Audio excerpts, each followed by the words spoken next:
Hello, Physics 20s. In today's lesson, I am going to talk to you about Newton's first law of motion and how we can apply Newton's first law of motion to scenarios where objects are in a state of static or dynamic equilibrium. And then I'm going to show you how to write something called equations of motion that will allow us to solve problems dealing with forces. Before I get into my lecture notes, I just wanted to quickly identify the learning outcomes as identified by the Physics 20 program of studies for Alberta. So in today's lesson, we're going to, 1, apply Newton's first law of motion to explain, qualitatively, an object's state of rest or uniform motion. And then 2, apply Newton's laws of motion to solve algebraically linear motion problems in the horizontal or x direction and the vertical or y direction near the surface of the Earth. Newton's first law of motion. You may have heard this law phrased as an object in motion stays in motion, or an object at rest stays at rest. And that's pretty much like how Newton's first law of motion is worded. I'm going to add a little bit of an extra criteria to it, though. The way I define it is an object which is either at rest or is moving with a constant velocity will remain in one of these two states until subjected to an unbalanced or a net force. Now, so what this really says is an object that's at rest will stay at rest until it encounters a net or an unbalanced force, or an object that is moving at the constant velocity will continue moving at a constant velocity until it again is subjected to a net or an unbalanced force.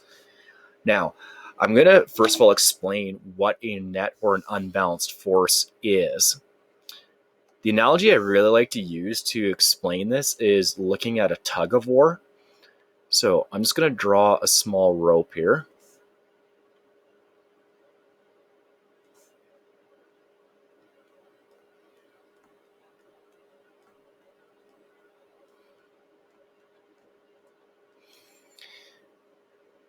Now, in this tug of war, let's say there's one person who's applying a force on the left end of the rope, and we're going to say they're applying that force with a force that is F1. And on the right end of the rope, we'll say that a person is applying a force towards the right, and we're going to call that F2. Now, if I want to calculate the net force acting on this rope, I can use the sigma notation. So I can write down sigma F. Sigma F means find the sum of the forces. So in this case right here, the sum of the forces acting on these two objects would be F1 plus F2. Let's identify a direction to be positive. We'll say right is positive. Now, if I plug numbers into this equation right here, I would have, I need to make up some numbers first. So let's do that. So let's say that F1 is 10 newtons of force, and we'll say that F2 is also 10 newtons of force. So when I plug these numbers in here, it would then be F1, since it points towards the left, it'd be negative. So you have negative 10 newtons plus F2. F2 points towards the right, and right is positive, so it would be positive 10 newtons. And what that would tell me is that sigma F is equal to 0. Now, anytime you look at the sum of the forces on an object, and if the sum of the forces on an object is equal to 0, we say that the forces are balanced.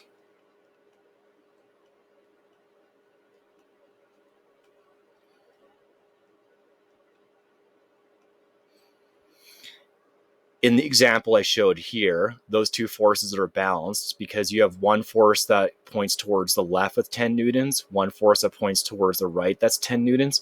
And you can imagine if you had a tug of war where both people were pulling on the rope with the exact same force, then nothing is going to happen.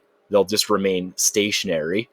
And the reason being is because there is no net or unbalanced force. The forces are in perfect balance with each other. Now, let's say that we change this a little bit. So let's make this force bigger. So we'll change it to 20 newtons.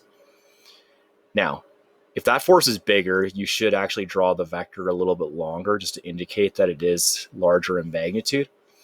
And then we're going to go back to calculating the net force again. In this case, your net force would be equal to the 20 Newton forces towards the right, so it'd be positive. So you have positive 20 newtons plus the force 1 points towards the left. It's negative, so you have negative 10 newtons. And what this would give me is positive 10 newtons of force, and this positive right here just means that force points towards the right.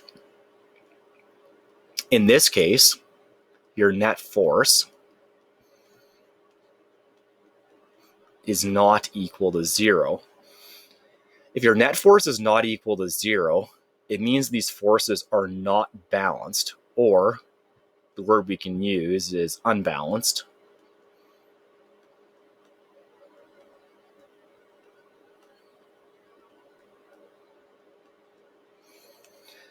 Going back to Newton's first law of motion, if you had an object that was at rest and you subjected it to a bunch of forces and those forces were balanced, then nothing would happen. It would just continue to stay at rest. Same thing if you had an object that's moving at a constant velocity. If it's moving at a constant velocity and there's no net force acting on the object, it just keeps doing whatever it was doing beforehand, just move at the same velocity. Now, if you subject the object to a net or an unbalanced force, then it's going to cause the object to move. Specifically, it'll cause it to accelerate, but we'll worry about that when we talk about Newton's second law of motion in a later lesson. Okay. Let's just see if I can erase the pen here. There we go. Now, the major application of Newton's first law of motion is to objects that are in a state that is called equilibrium. There are two ways that an object can be in a state of equilibrium. An object can be in a state of static equilibrium, or it can be in a state of dynamic equilibrium. An object that's in a state of dynamic equilibrium is an object that is not moving. To give one example of this, let's say that you have a textbook that's just sitting on top of a desk or a lab counter. So here's my textbook. Now, if I drew a free body diagram of the actual textbook, I would have the gravitational force acting on the textbook straight down, Fg, and I would have a normal force from the desk exerting a force on the book, preventing the book from actually falling through the desk. If the object's weight was 10 newtons, then the normal force would be 10 newtons, but opposed to the same force. If you calculated the net force acting on the object, the net force right here would be 0. This would be a case where an object is in static equilibrium. So static equilibrium means that it's not moving. Now, dynamic equilibrium is a little more difficult. So dynamic equilibrium is a situation where an object is moving at a constant velocity and it has no net force acting on it when moving at a constant velocity. Here's the example I'm going to use for this. So let's say you have a ball and you drop it. So this ball is just a free-falling object which is going to be subjected to a gravitational force that's straight down. Now, if we account for air resistance, as this object falls, it is going to encounter more and more air resistance. It's difficult to come up with a mathematical model for what air resistance looks like, but I'll give you one really, really simple model of it. Let's say that air resistance is a frictional force, so we'll say FF. One model of air resistance is the force of friction is equal to B times V. Now, B is something called the drag coefficient of the object. The drag coefficient of the object depends on the shape of the object. Some objects, based on their shape, are really good at moving through the air. Some objects, based on their shape, experience a lot more air resistance. What I'm mainly interested in right here is the relationship between the air resistance and the speed. In this case, there is a direct relationship between the air resistance and the speed, which means that as your speed picks up, the force of friction is going to get bigger and bigger and bigger. This is what happens when you drop an object. As you drop it, the force of friction initially is pretty small as the object's moving at a low speed, but as it moves faster and faster and faster, eventually, this force of friction is going to perfectly match the force of gravity. In which case, if they perfectly match, you once again have a net force that is equal to 0. In the case of a free-falling object, once you reach this state where the air resistance is balanced by the force of gravity, the object has reached its fastest speed. In fact, when it reaches its fastest speed, we can say that it's falling at its terminal velocity.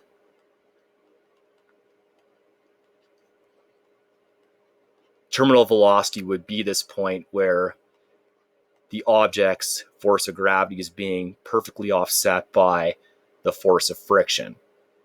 So that's an example of an object that's in a state of dynamic equilibrium. So dynamic equilibrium being it's moving at a constant velocity, which in this case would be the terminal velocity, but there's no net force acting on the object.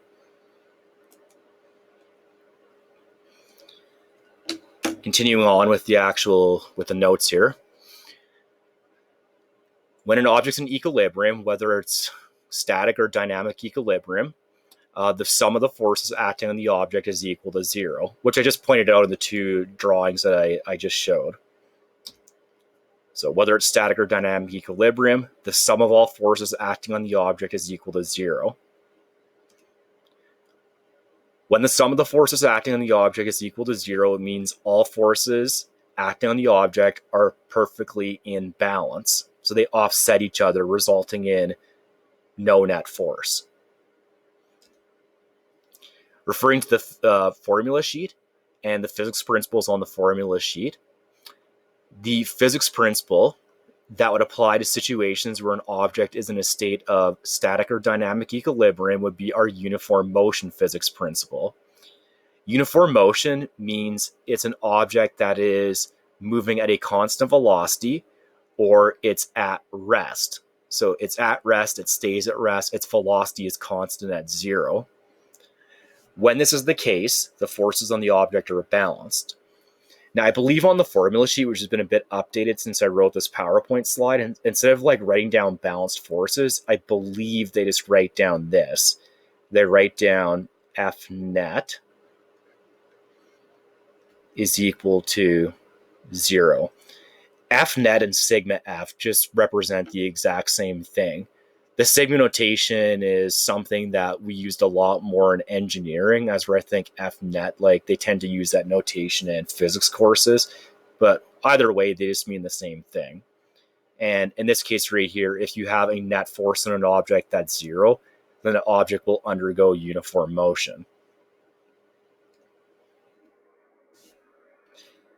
In terms of analyzing problems, I'm going to outline a bunch of steps, some general steps we can follow to solve dynamics type problems.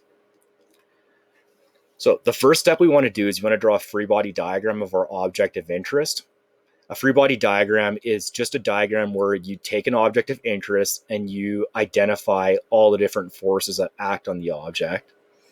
As identified in a previous lesson, The four big forces that have been introduced so far would be an applied force, the force of friction, gravitational force, and a normal force.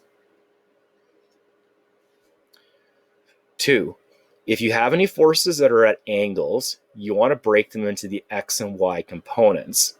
The reason being is because when we actually start to solve dynamics problems, we want to take a similar approach to how we dealt with projectile motion questions. In a projectile motion question, we looked at what was happening in the x direction and the y direction separately. And we're going to do a similar thing when dealing with a dynamics problem. We'll look at those two different planes of motion separately. 3, you need to write something called equations of motion in the x and y direction. And the equations of motion start from this really simple equation. Sigma fx is equal to 0 means it's the sum of the forces in the x direction. And if we're dealing with a case where we're in equilibrium, the sum of those forces must be equal to 0. Sigma fy means the sum of the forces in the y direction. And again, if we're dealing with a problem where an object's in static or dynamic equilibrium, then the sum of the forces in the y direction is going to be equal to 0. That's going to give us two equations. And when we have two equations, we are able to solve for a maximum of two unknown variables. These steps right here are really general. It'll make more sense when we start to solve example problems, which is exactly what I'm going to do right now. Example 1. We have a picture frame. It's 1 kilogram in mass. It's hung using 2 wires on a wall. Let's label the actual wires. So let's say this is wire 1. We'll say this is wire 2. I want to A, draw a free body diagram of the picture. B, write something called the equations of motion in the x and y direction. I want to prove that the magnitude of the tension in each wire is the same. And then I want to calculate the magnitude of the tension in each wire. Let's start off with the free body diagram.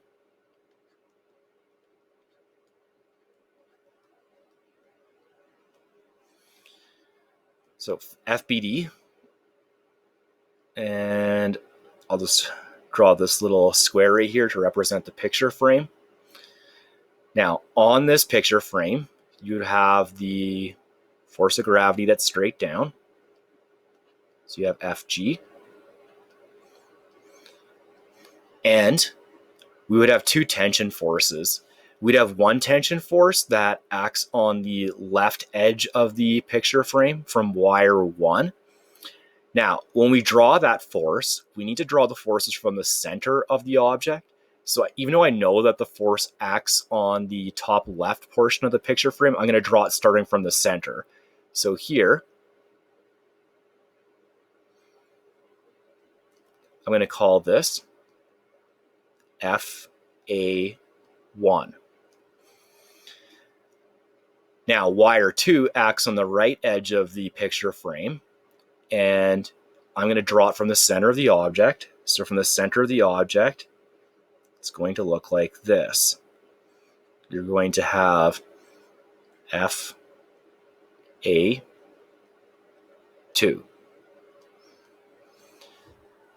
That would be a correct free body diagram of the picture frame. You just have those three forces. Now, the second point I had in like the steps outlined for solving a dynamics problem is I identified you need to break vectors into x and y components. Now, here's the deal with this. You're technically not supposed to show vector components on a free body diagram. So this is the correct free body diagram. I didn't make the rules for the free body diagram, but nonetheless, those are the rules. You're not supposed to show it. However, it's actually really useful to have the vector components because, like I said, we're going to look at what's going on in the x and y direction separately. So I'm going to find a bit of a compromise here. My compromise is going to be when I'm going to draw the vector components on the FBD, except instead of doing it like a solid line, I'm going to do it with a dashed line. So your x component of FA1 would point towards the right. And I'm going to call that FA1x. The y component would point up. We're going to call that FA1y. And I'm going to take this angle of 35 degrees and I'm just going to give it the variable theta, associated with the variable theta. So we'll just draw the theta in right here. Let's do the components for FA2. So FA2, the components would point towards, the x component points towards the left. So this would be FA2x. The y component would point straight up. So we're going to call that FA2y.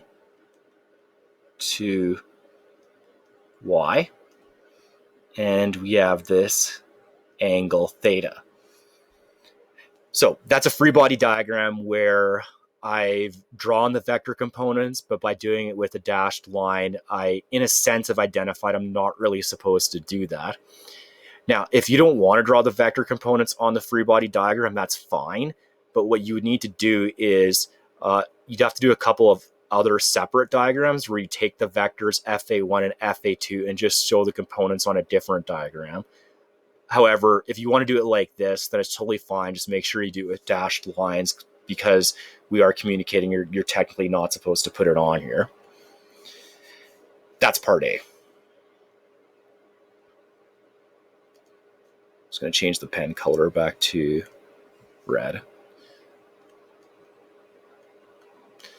Now, part B.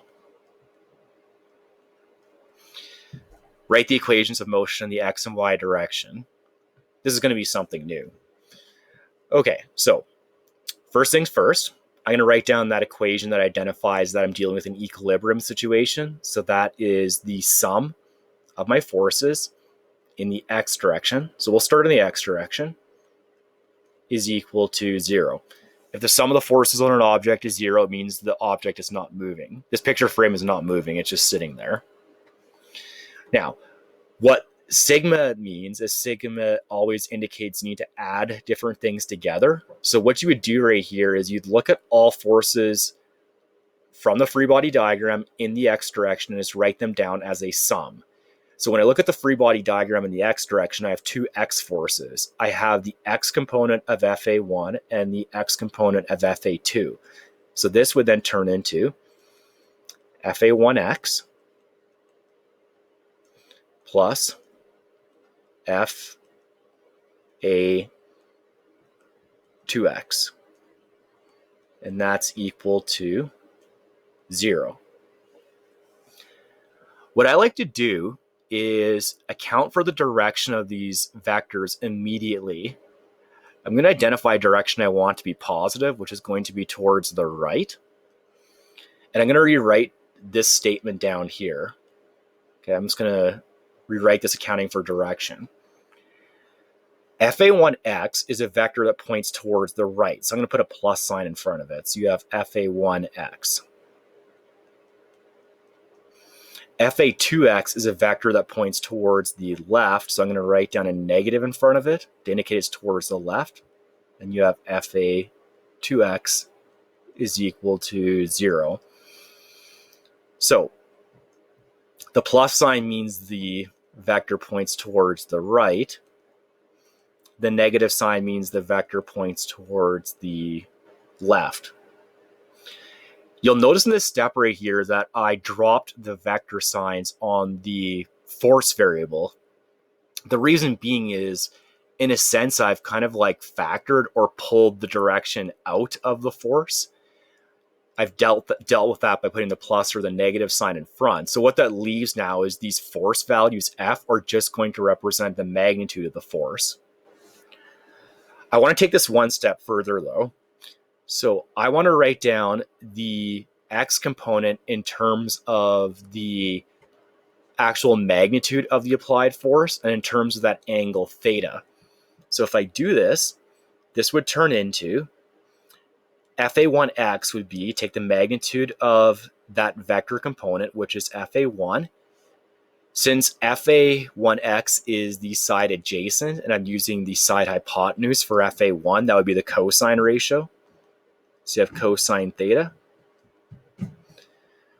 And then FA2x would just be expanded in the exact same way. So you take the hypotenuse of your triangle, FA2, and FA2x is also the adjacent side, so we'd use the cosine ratio. And that would be equal to 0. I'm going to box this equation right now, and I'm going to call it equation number 1.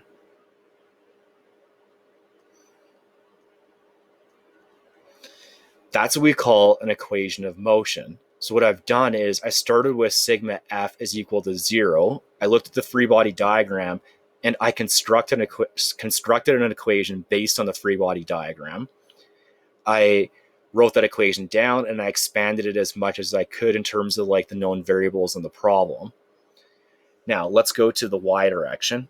So in the y direction, we'd have sigma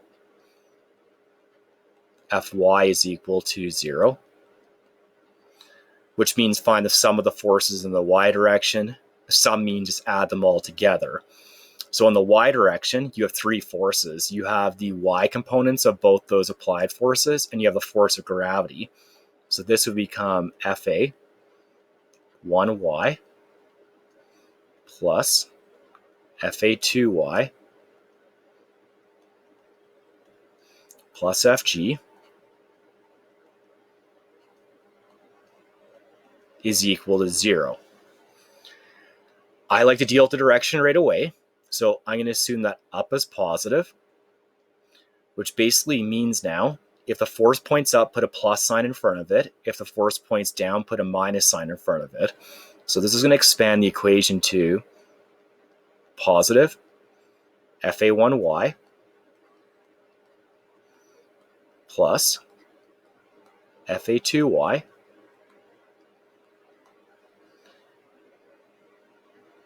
subtract Fg is equal to 0. This is a plus sign because that force points up. This is a plus sign because that force points up. This is a negative sign because that force points down. We're going to expand this one step further. So Fa1y can be broken into Fa1 sine theta plus Fa2 sine theta. We're using the sine theta because the y component is on the side opposite now. Now, Fg, we have an equation we can use to calculate gravitational force, which is just the magnitude of the gravitational force on an object is equal to the object's mass multiplied by the magnitude of the acceleration due to gravity wherever you are. So this would just turn into minus mg is equal to 0. We're going to box this equation and call it equation number 2. That is your second equation of motion. I should point out right here that unlike the kinematics unit, where you could just go to the formula sheet and you had a formula you could use to solve your problems, you do not have any formulas on the formula sheet that can solve a dynamics question. You need to, based on a free body diagram in this scenario, write down these equations of motion. And what we're doing is we're mathematically modeling the problem from a free body diagram, the equations of motion, and then we can solve for whatever information we're interested in. And that's what we're going to do now in part C. So part C says, prove that the tension in each wire is equal in magnitude. Now, the way I'm going to do this is I'm going to use equation 1. Okay, so I'm going to rewrite equation 1 here. So equation 1 is Fa1 cos theta minus FA2 cos theta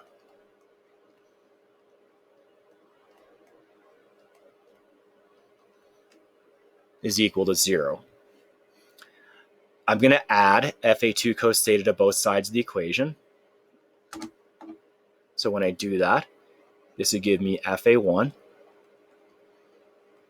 cos theta is equal to FA2 cos theta. Now, if you divide both sides of the equation by cosine theta, divide cos theta, divide cos theta, the cos theta terms are going to cancel off. And what that gives you then is it tells you that FA1 is equal to FA2.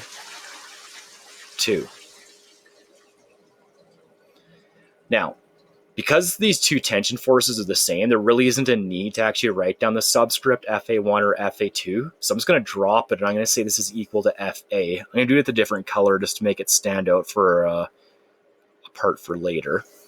Okay, so I'm just going to say this is equal to FA. And we'll just box this right now. That's just clarifying that the magnitude of the tension in both those wires is identical. All right, that is part C. Part D says calculate what this tension is. We're going to use equation 2 to do this. Well, in combination with equation 1. So equation 2 was FA2 sine theta. Actually, I think it said FA1 sine theta. Not that it makes a difference, like what order you write it in here, but maybe I should just be consistent. So I'll just write down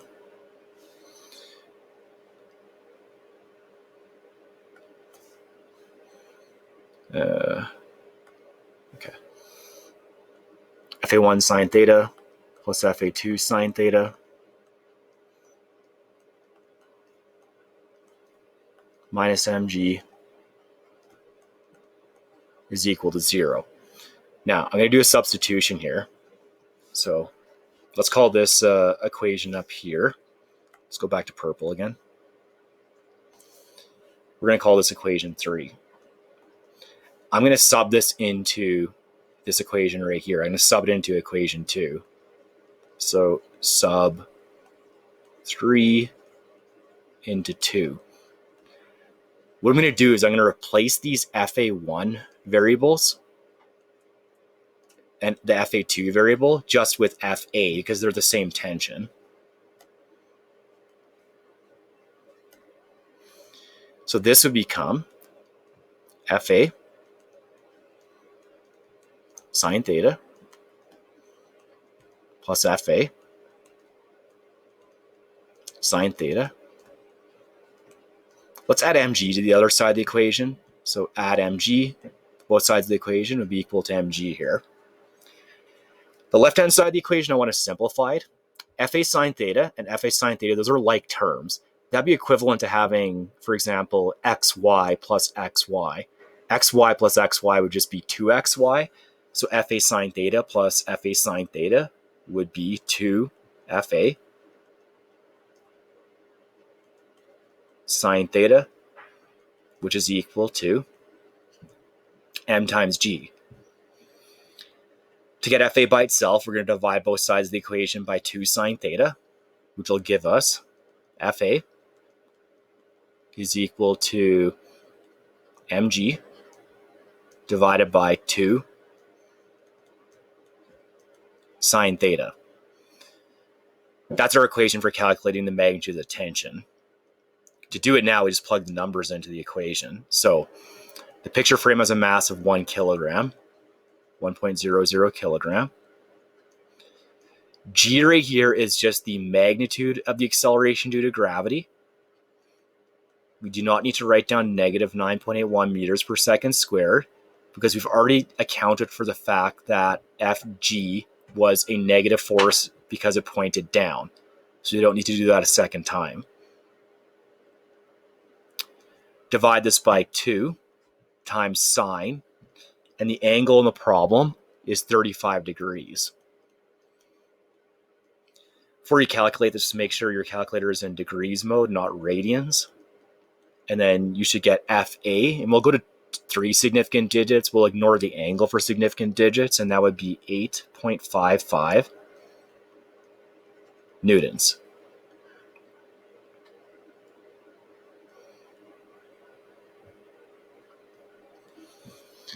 Let's go to the second example now. I have a 60 kilogram sign that is held in place using both a cable and a horizontal bar. I want to A, draw a free body diagram for joint A. Joint A would just be the end of this bar right here. It's kind of like this connection point. That's what a joint is. A joint is just a connection, a connecting point.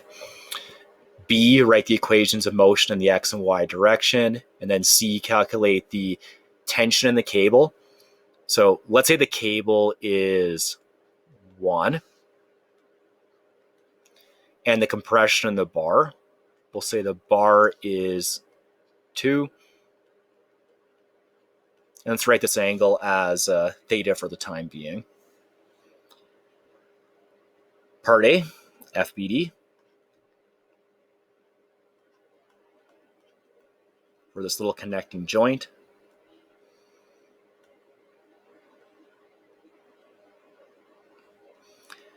Okay, so what's acting on this thing here? The first thing is there is this sign that is like pulling on the joint straight down. Now, technically speaking, the force that would be pulling on joint A would be a tension force from the actual wire.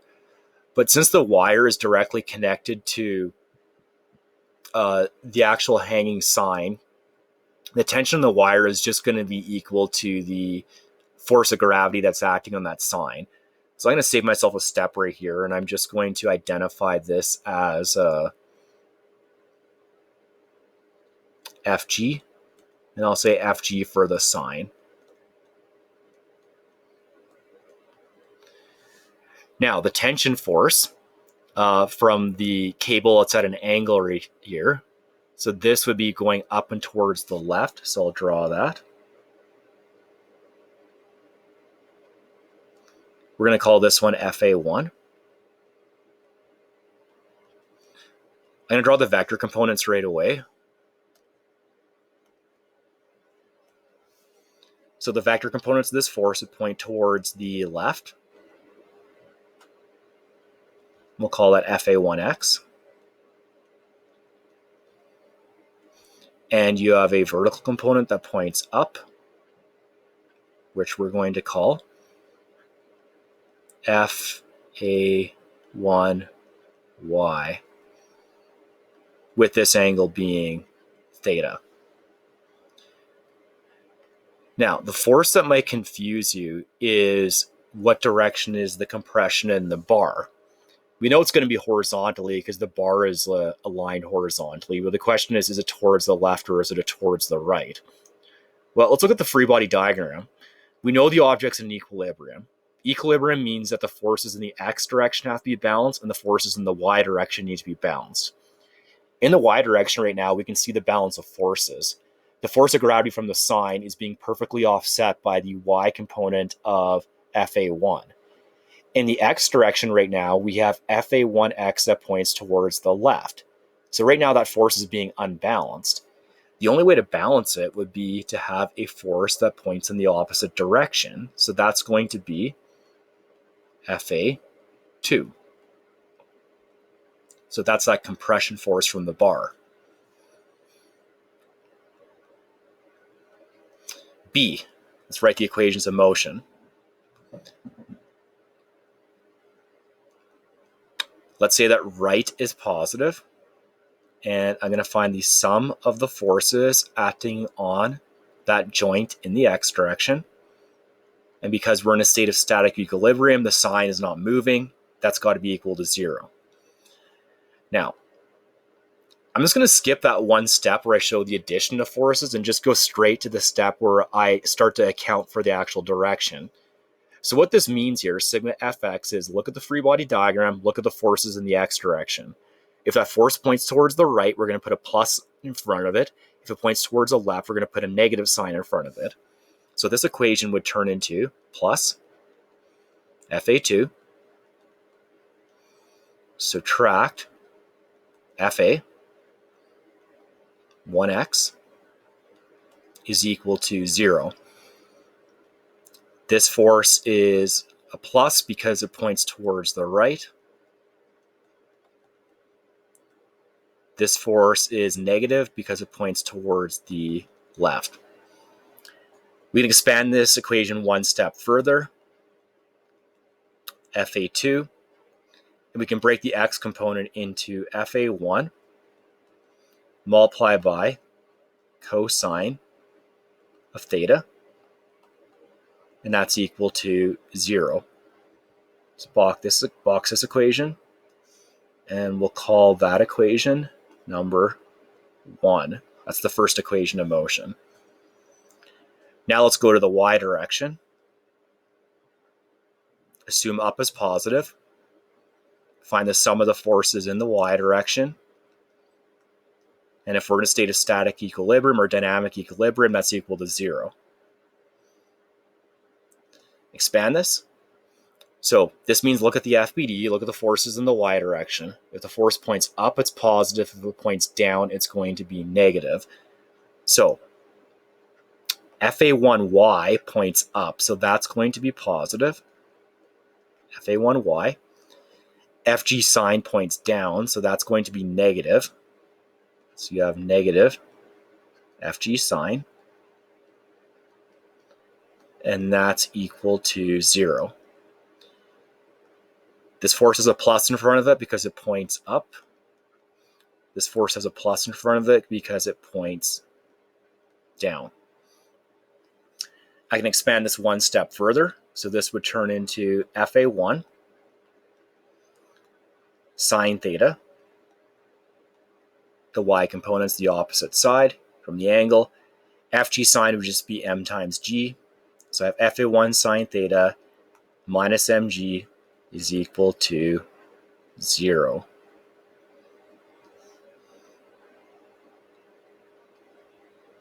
Call that equation 2. Part C wants us to calculate the magnitude of the tension in the cable and the compression in the bar. The tension in the cable is going to be Fa1. The compression in the bar is going to be Fa2. Now, you might have a bit of difficulty identifying what direction should you start in here. But let's look at this. If you start at equation 1, it's actually, you can't solve it. Equation 1 has both Fa2 and Fa1 in it. If you have one equation and two unknowns, you can't solve it. It has like an infinite number of solutions to it. Equation 2 is all right, though. You know theta, you know m, you know g, you just don't know what Fa1 is. So that's going to be the equation that we start with. And we'll do that on the next slide. So let's rewrite out equation 2. So equation 2 is Fa1 sine theta minus mg is equal to 0. Add mg to both sides and you'd have Fa sine theta equals mg. Divide both sides of the equation by sine theta and you'd have Fa is mg over sine theta. Now we're ready to plug the numbers in. The mass of the sine is 60 kilograms.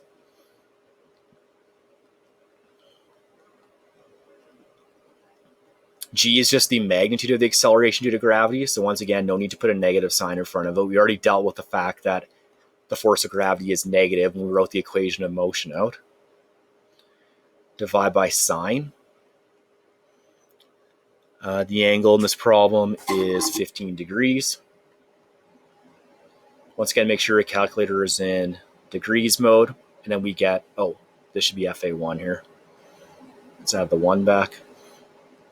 FA1 would then be equal to 2.27 times 10 to the third newtons. Or, if you divided this by 1,000, you could write it in kilonewtons, as 2.27 kN.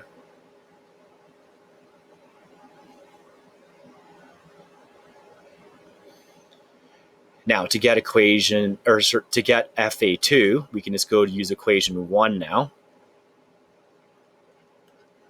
So equation 1 was FA2 minus FA1 cos theta is equal to 0. To get FA2 by itself, just add FA1 cos theta to both sides. So you'd have FA2 is FA1 cos theta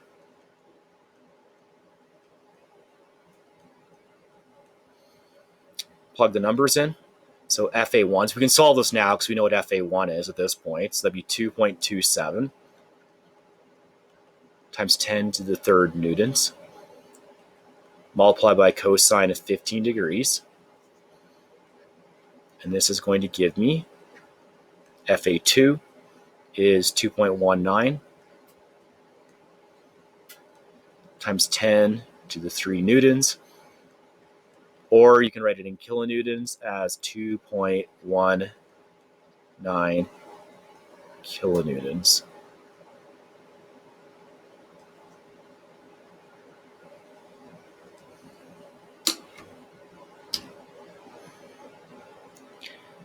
Thanks for listening. Hopefully you have a little bit of an understanding now as to how you can use a free body diagram to write down equations of motion. If you're still a little bit uncomfortable with it, it's okay. We're going to use this process over and over and over again throughout the entire unit.